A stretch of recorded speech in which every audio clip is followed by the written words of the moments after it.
So tonight I wanted to talk more about delusion. And again, we're in connection with the Fifth Zen Precept, which in our ordinary mind phrasing goes, I bear witness to the reality of delusion and the desire to evade the painful truths of life in myself and in the world, and aspire to experience reality directly and with clarity and kindness to self and others. And of course, last week I was talking about bullshit, what we tend to do instead. And I wanted to explore a little bit more this theme of delusion. And if it feels like we don't always talk in very traditional Zen talk in 3 weeks' time, which is the next time I'll be having a talk like this, I'll basically be giving the same talk, just using 3 phrases of Dogen, which I think are really addressing pretty much exactly the same issue. But tonight, we'll do it this way. So, delusion. Last time talking about turning away from our direct experience of life as it is. And of course, as it was pointed out, turning away, we're also turning towards. And in this sense, we're turning towards what? Essentially, distraction. Essentially, that which will help us evade the painful truths of life. And to do this, and to justify this, we find, we construct, we fall into a way of perceiving, a way of understanding the world. And this connection between perceiving and understanding is really important. It's not like I'm just thinking thoughts which are entirely rational and connect up in a nice argument, or that I'm just seeing the world in a crazy way. I'm very much doing both. And that's where this very traditional Buddhist notion of samskara comes in, both forming and formed. Because of the way my mental formations are constructed, I see the world in this way. Because I see the world in this way, I reinforce, develop further those constructions. So in terms of addiction, which we were talking about last time, we'll carry on talking about, we can talk about it in terms of harmful habit. What makes a habit harmful? Obviously, it can be directly harmful in itself, or it can be harmful implicitly just by contributing to our ability, our tendency, our wish to evade the unpleasant truths of life.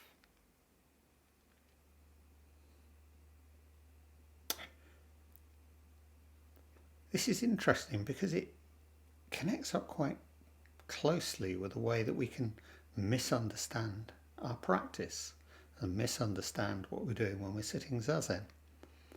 Because we talk about the present moment and just being the present moment, and we can begin to think about that in terms of what we exclude.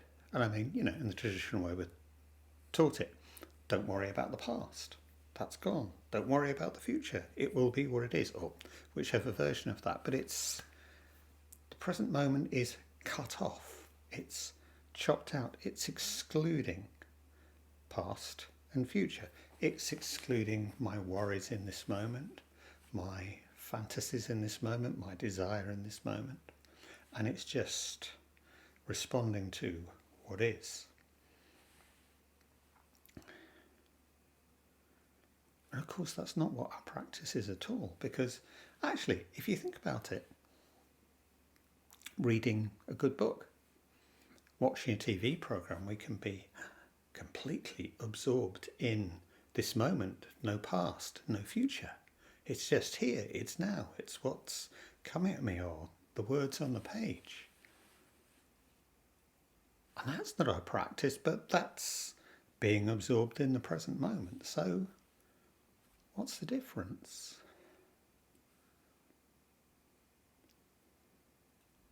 Well, say I'm watching the TV. So I'm just occupying myself. I'm actually, in this sense, evading the unpleasant truths of life, the unpleasant feelings of life, because I'm occupying myself and I'm engaged with what I'm doing, and it's happening. But actually, I can add some genuine awareness to that, can't I? I can become, oh, look, I'm becoming quite excited or fearful, or, oh, actually what I've just seen there kind of connects up in my mind with something, or I can become aware of exactly how I'm sitting, whether I'm leaning forwards or recalling back.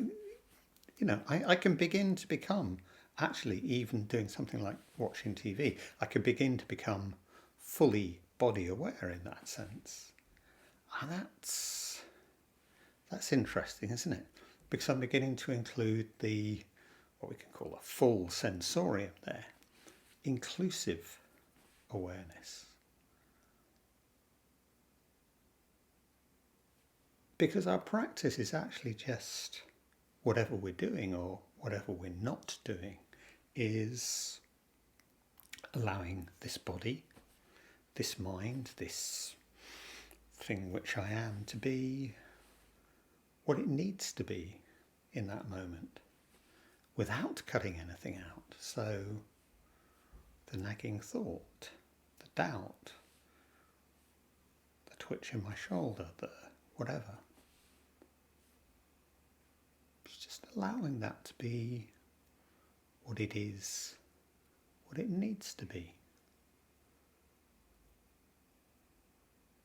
And then that is, in our sense, present moment awareness, which is not cut off from, but can include, because the past is in that sense always present in its effects, and the future reaches out before us, and non-exclusive and inclusive.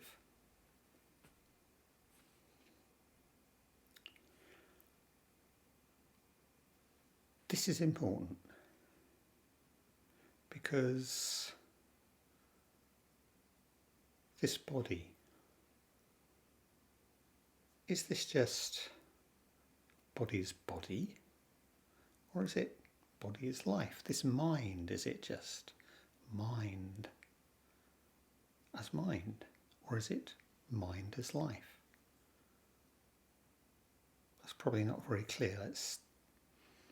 When we talk about mastery, about this need to control, to dominate, and the way this comes to include myself. So, is this body, which I'm aware of, something in some way other than me? Is it something there to be observed? Observed so that I can actually carry on evading that feeling, that thought, that whatever, that me, that body is life, body is me. Or if I'm very carefully, as we learn to do, labelling my thoughts, remembering my dinner, wondering if I locked the front door, having a twitch in my knee, and endlessly. Very useful practice, but am I doing this keep my mind as mind, something I can look at. In which case, maybe I'm using that as a way of avoiding this moment being exactly what it needs to be.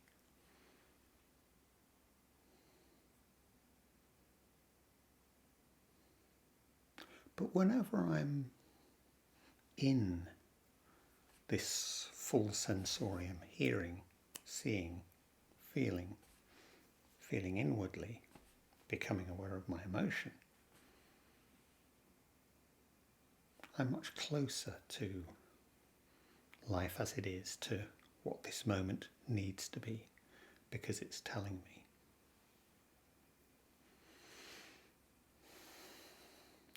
But when we do try and evade, when we turn away, where do we run to? What are we turning towards? Obviously all kinds of things which are really in themselves neither particularly good, bad or indifferent even.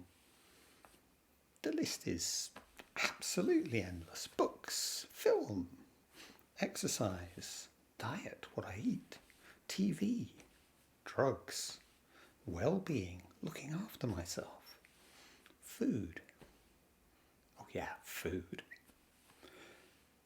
These are all kinds of mood alteration. So are they to be eschewed, avoided? Well, obviously not, because actually there is no undeluded, completely unevading state. If you say of a woman, she's hormonal, we know we're, well, for any sense at all, we know we're actually being quite insulting in quite an unfair way, because actually we're all hormonal all the time. We're run entirely on hormones. They lift us, they depress us, they focus our awareness, they blur our mind, everything. And we're this constant cocktail of rising and falling hormones, and this is how we are in the world. The idea there's some completely neutral, flat state, the only really neutral, flat state is, in that sense, I suppose, death. But in our terms, no greater delusion than the delusion that I can be undeluded, that I can see clearly, that I can see purely objectively, what we call the view from nowhere. So given that I and everybody else in the world is hormonal all the time, what are we actually trying to do? And again, I'm constantly coming back to this theme of this kind of, even within what I think of as I'll say it, the best Zen. Of course, it's ours, it's obviously the best, but what I find the most productive, the most useful, the most generous, the kindest kind of Zen. Lovely Joko Beck. Constantly getting twitchy, irritated, annoyed by these kind of little feeling of moralizing shades, and even evasion. I mean, that sounds a bit, doesn't it? Oh, I'm being bad, I'm evading again. But of course, life is hard, life is tough. We can talk in terms of trauma, whether that's dramatic individual events, whether that's the kind of individual trauma that every one of us accrued as we grew up, or just the difficulties of life. What's the difference between evading and managing, really? Hiding or surviving, actually, our life as it is. There are times when we all need to take a step back, or two, or three. And given that we're all permanently in this state of delusion, what are we doing? How do we know? How do we judge? Because what matters here is the effects in our real life and our effects in the world.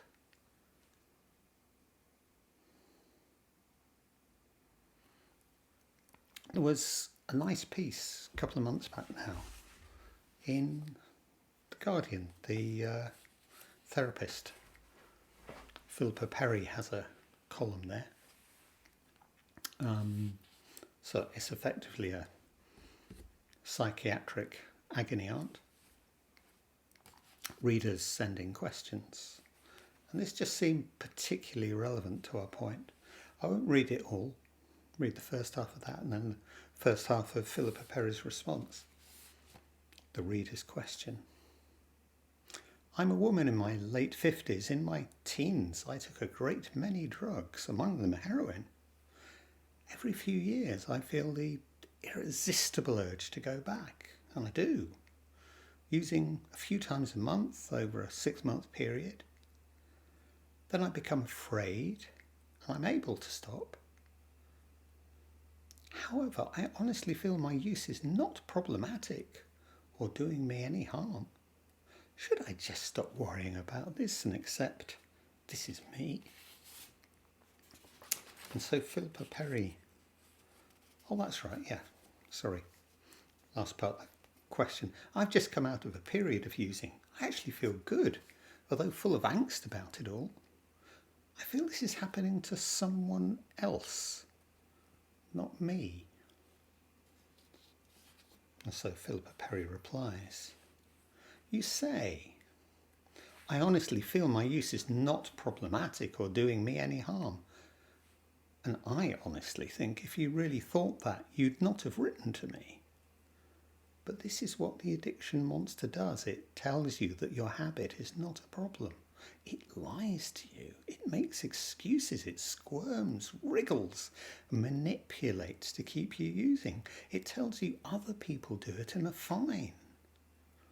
It will always be able to make up convincing arguments as to why it is a good thing. One of its favourite messages to addicts of drugs and alcohol is saying you don't have a problem as you're not waking up in the gutter every morning. That's the addiction monster for you, always finding a reason to carry on. One thing an addiction does, and especially heroin, is to fill the void where relationships should have been.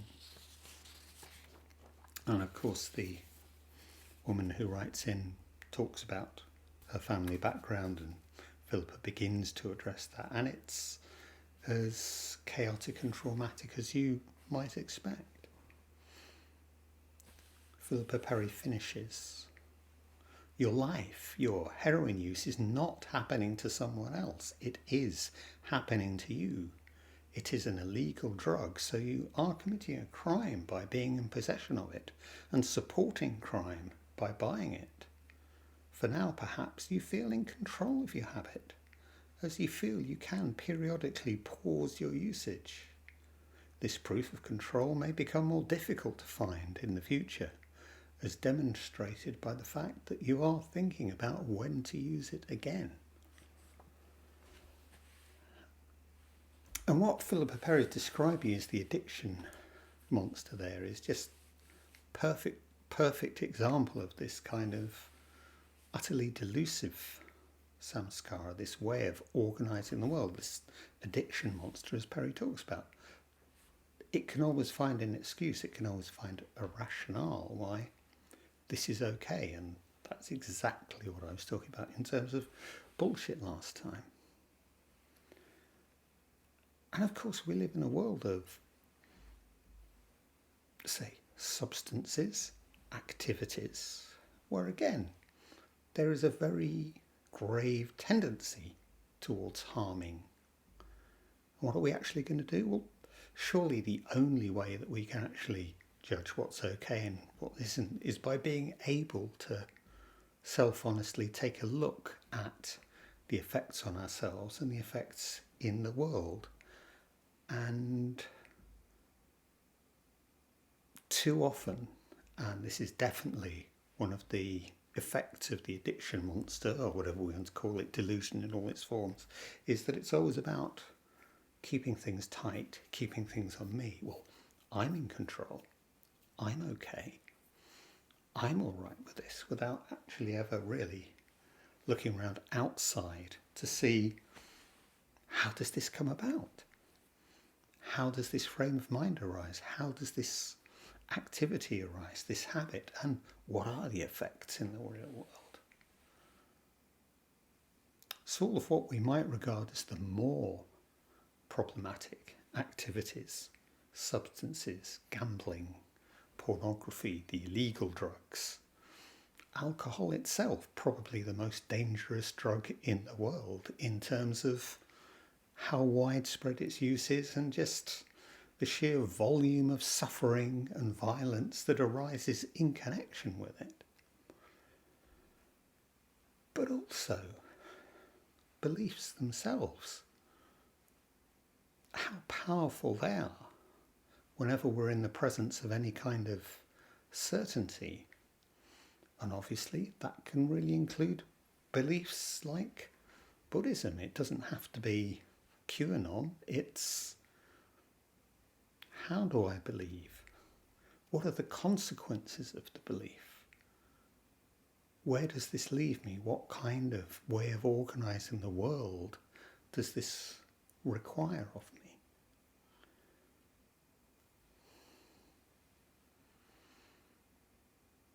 And even our even our attempts, individual or collective, to step back from this, to solve these problems, can be problematic themselves.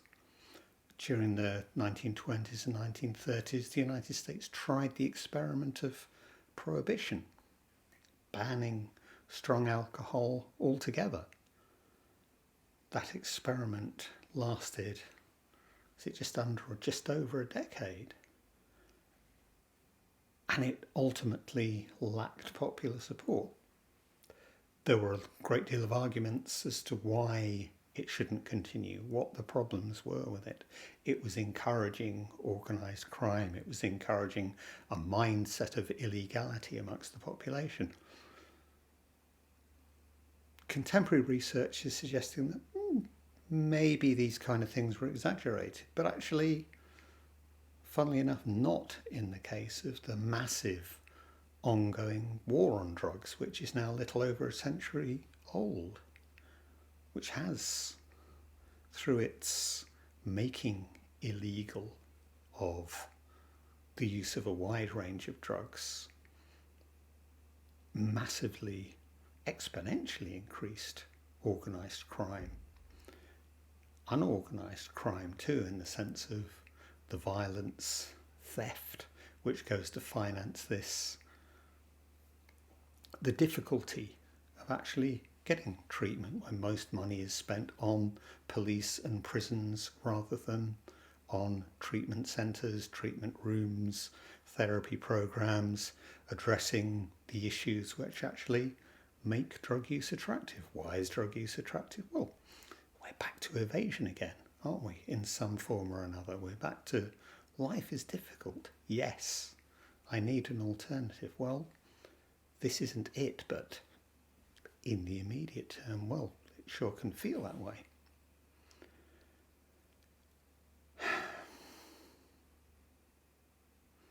So our experience of the world, because we're embodied beings, because we have eyes that see in a particular way, because we have minds that think in a particular way,